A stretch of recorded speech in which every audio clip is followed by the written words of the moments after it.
India Pak വെടിനിർത്തൽ ധാരണയിലേക്ക് എത്തിയത് അമേരിക്കയുടെ ഇടപെടലാണെന്ന വാദങ്ങൾ തള്ളിയാണ് പ്രധാനമന്ത്രി നരേന്ദ്രമോദി US പ്രസിഡന്റിനോട് ഓപ്പറേഷൻ സിന്ദൂർ വിശദീകരിച്ചത്.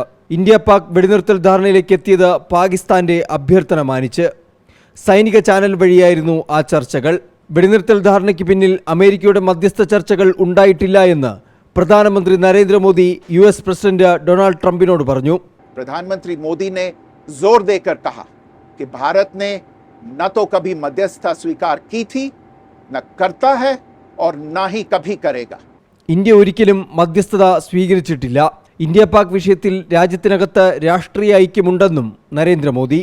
പാകിസ്ഥാന്റെ ഓരോ വെടിയുണ്ടകൾക്ക് ഓരോ ഷെൽ എന്ന രീതിയിൽ മറുപടി നൽകുമെന്നും പ്രധാനമന്ത്രി.